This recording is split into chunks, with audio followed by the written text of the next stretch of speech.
എൻ്റെ പ്രാർത്ഥന ദൈവം കേൾക്കുമോ? ഞാൻ പ്രാർത്ഥിച്ചാൽ ദൈവം കേൾക്കുമോ? ഞാനൊരു മോശക്കാരനാണ്, ഞാൻ തെറ്റ് ചെയ്യുന്ന വ്യക്തിയാണ്, അതുകൊണ്ട് എൻ്റെ പ്രാർത്ഥന ദൈവം കേൾക്കില്ല, മറ്റൊരു വ്യക്തി എനിക്ക് വേണ്ടി പ്രാർത്ഥിക്കണം എന്നൊക്കെ നീ വിചാരിക്കുന്നുണ്ടോ? പ്രിയ സുഹൃത്തെ, ഹൃദയം നുറുങ്ങിയവർക്ക് യഹോവ സമീപസ്ഥൻ, മനസ്സു തകർന്നവരെ അവൻ സംരക്ഷിക്കുന്നു. എന്താണ് പ്രാർത്ഥന?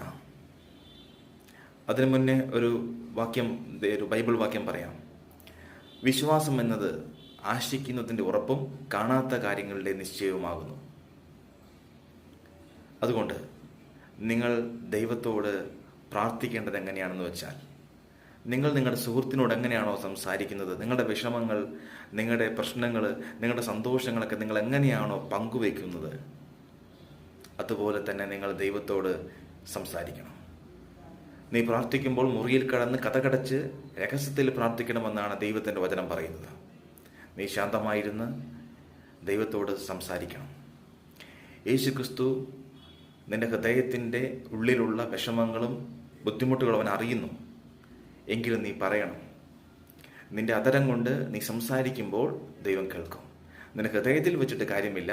നിന്റെ ഹൃദയത്തിനുള്ളിലുള്ള സങ്കടങ്ങൾ നീ പറയുമ്പോഴാണ് അത് മറ്റൊരു വ്യക്തി അറിയുന്നത്. ഇതുപോലെ നീ ദൈവത്തോട്, ദൈവം അറിയുന്നുണ്ടെങ്കിലും നിന്റെ വായിൽ നിന്ന് ദൈവം കേൾക്കുവാൻ ആഗ്രഹിക്കുന്നു. നിന്റെ പ്രശ്നങ്ങൾ, നിന്റെ ബുദ്ധിമുട്ടുകൾ, നിന്റെ സന്തോഷം എല്ലാം നീ ദൈവത്തോട് പങ്കുവെക്കുമ്പോൾ ദൈവം നിന്റെ ജീവിതത്തിൽ അനുഗ്രഹങ്ങൾ ചൊരിയും. നിന്റെ ജീവിതത്തിൽ അത്ഭുതങ്ങൾ നടക്കും. നിന്റെ ജീവിതത്തിലെ എല്ലാ കാര്യങ്ങളും നീ യേശുക്രിസ്തുവിനോട് പങ്കുവെച്ചാൽ അവൻ നിന്റെ ജീവിതത്തിൽ അത്ഭുതങ്ങൾ ചെയ്യും. പ്രിയ സുഹൃത്തെ, പ്രാർത്ഥിക്കേണ്ടത് എങ്ങനെയാണെന്ന് നിങ്ങൾ മനസ്സിലാക്കിയെന്ന് ഞാൻ വിചാരിക്കുന്നു. നിങ്ങൾ സംസാരിക്കുക, യേശുക്രിസ്തുവിനോട് സംസാരിക്കുക. എനിക്ക് ഇന്ന വിഷയങ്ങളുണ്ട്, എന്നെ സഹായിക്കണം യേശുവേ, എനിക്ക് അങ്ങല്ലാതെ വേറെ ആരുമില്ല. അങ്ങ് എനിക്ക് വേണ്ടി കാൽവരി കുരിശിൽ അങ്ങ് വധിക്കപ്പെട്ട് 3-ാം ദിവസം ഉയർത്തെഴുന്നേറ്റവനാണ്. അങ്ങേക്ക് അസാധ്യമായ ഒന്നുമില്ല. ഞാൻ അങ്ങയോട് പ്രാർത്ഥിക്കുന്ന യേശുവേ, എന്നെ സഹായിക്കണേ എന്ന് ആത്മാർത്ഥമായി നിലവിളിച്ചാൽ യേശുക്രിസ്തു ഈ രാത്രി നിന്റെ പ്രാർത്ഥന കേൾക്കുകയും നിന്നെ അനുഗ്രഹിക്കുകയും ചെയ്യും. നിന്റെ ജീവിതത്തിലെ പ്രതിസന്ധികളിൽ നിന്ന് നിങ്ങൾക്ക് പുറത്തു കടക്കുവാൻ ഒരേയൊരു മാർഗം, ഒരേയൊരു നാമം യേശുക്രിസ്തു എന്ന നാമം മാത്രമേ ഉള്ളൂ. God bless you. ആമേൻ.